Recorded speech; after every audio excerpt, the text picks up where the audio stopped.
مشکلات جو انسان کے لیے ہے، یہ مشکلات کیا انسان خود حل کرے گا یا دین انسان کی دنیاوی مشکلات کو حل کرنے کے لیے بھی کوئی پروگرام لے کر کے آیا ہے؟ جی دیکھیے، دنیا کے اندر دو طرح کی مشکلات ہیں. ایک وہ مشکل ہے جو ہمارے دائرہ اختیار سے باہر کی مشکل ہے. مثلا خدا نے مجھے اپاہج پیدا کر دیا، خدا نے مجھے کسی ایسی آزمائش میں مبتلا کر دیا، میرے علاقے میں طوفان آ گیا، سیلاب آ گیا. کچھ ممالک ہیں جن کے ہاں اللہ تعالیٰ نے کوئی وسائل ہی نہیں رکھے، ان کی بنسبت بہت سارے ایسے ممالک ہیں جہاں پر اللہ تعالیٰ نے بے شمار وسائل دے دیے ہیں.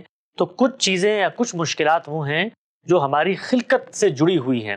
ان کے بارے میں تو دین کا یہ کہنا ہے کہ یہ جو کچھ اللہ تعالیٰ نے بنایا ہے یہ ایک آزمائش کے اصول پہ بنایا گیا ہے. تم دنیا میں جاؤ گے، تمہیں سختیاں جھیلنی پڑیں گی، آسائب اور اسی طریقے سے پریشانیاں تمہارا احاطہ کریں گی، آلام اور ماسی تمہارے گرد ہمیشہ رہیں گے. یہ سب کچھ ہوگا. تو یہ بات یاد رکھو کہ یہ ناتمامی کی زندگی ہے، یہ زندگی کے چند ابتدائی سال ہیں جو تم یہاں گزارتے ہو. اصل زندگی اس کے بعد شروع ہونی ہے. لہٰذا دنیا کے اندر اگر تمہیں شر نظر آتا ہے، اگر تمہیں انسانیت کہیں پہ سسکیاں لیتی ہوئی نظر آتی ہے، اور ایک طرف یہ معاملہ ہو اور دوسری طرف آپ کو نظر آئے کہ آسائشیں ہی آسائشیں ہیں، فراوانیاں ہی فراوانیاں ہیں، لذتیں ہی لذتیں ہیں، تو یہ دنیا امتحان کے اصول پہ بنی ہے. یہاں تم کامیابی کو حتمی انجام تک پہنچانا چاہتے ہو تو یہ ممکن نہیں ہے. تو خلقت کے اعتبار سے جو عدم توازن ہمیں یہاں پہ نظر آتا ہے، یہ تو خدا کی گرینڈ اسکیم کا حصہ ہے اور یہ رہے گا. میرے اگر ورلڈ ویو میں کوئی خالق ہے تو پھر میں اس پر صبر بھی کروں گا، اس دنیا کو ناتمام بھی سمجھوں گا، اور دنیا میں رہتے ہوئے اس حقیقی زندگی میں تیاری اور یہاں پر جو محرومی ہے اس کے بدلے میں وہاں پر نعمت کے حصول کی کوشش کروں گا. یہ معاملہ ہے پہلی نوعیت کی محرومیوں کا یا کمیوں کا جو دنیا میں موجود ہیں. دوسری کمیاں اور کوتاہیاں وہ ہیں جو انسانوں نے پیدا کی ہیں. انسانوں نے لکیریں کھینچ کے ملک بنا لیے ہیں، انسانوں نے نقل مکانی پہ پابندی لگائی ہے، انسان ہے جو وسائل پہ قابض ہو جاتے ہیں، انسان ہے جو معیشت کی دوڑ میں پیچھے رہ جانے والوں کا سہارا نہیں بنتے. اگر یہ انسانوں نے پیدا کی ہیں تو اس کا حل بھی انسانوں نے کرنا ہے.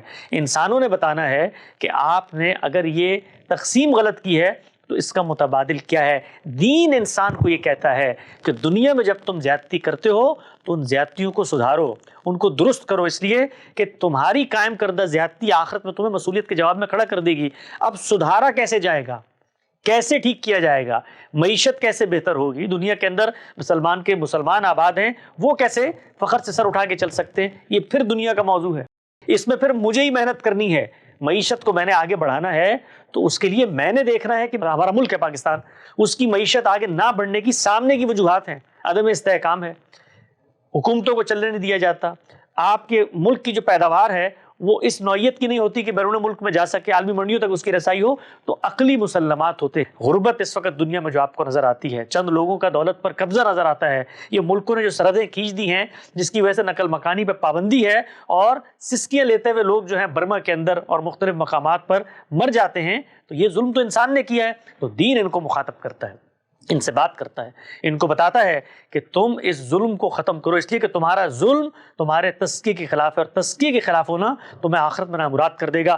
اس کے لیے دین نے کچھ عملی مقامات بھی بتائے ہیں جہاں پر انسان کے پاس ظلم کے خاتمے کے بعد کوئی حتمی ذریعہ نہیں تھا. مثال کے طور پہ دنیا میں آج تک انسانی عقل نے یہ فیصلہ نہیں کیا کہ ہم کہیں پر ریاست بناتے ہیں اور ریاست کی اجتماعی ضروریات ہیں، اس کے تقاضوں کو پورا کرنا ہے تو کتنا مال ہے جو ہم نے لوگوں سے لینا ہے. آپ یہ دیکھیے یہ سب سے بڑا ظلم کا ذریعہ تھا. تو دین نے جب معیشت کے اندر ہمیں رہنما اصول دیے تو وہاں بتا دیا کہ یہ حق اللہ نے مقرر کر دیا ہے. یہ جو ٹیکسیشن کا پورا نظام ہے دین کی نظر میں یہ زکوٰۃ ہے اور اس کی مدات مقرر کر دی گئی ہیں. اسی طریقے سے دین نے یہ بتایا ہے کہ جو لوگ مسلمانوں کے حکمران بنتے ہیں وہ امانت کے اہل ہونے چاہیے، ان کے اندر یہ جذبہ ہونا چاہیے کہ وہ لوگوں کی خدمت کریں، وہ بددیانت نہ ہوں، وہ حکام تک پہنچنے کی اس پوری کی پوری کوشش میں اقتدار کا حصول نہ کریں. تو وہاں پر بھی آپ یہ دیکھیے کہ دین مدد کرتا ہے، دین اصولی رہنمائی دیتا ہے. کس پہلو سے؟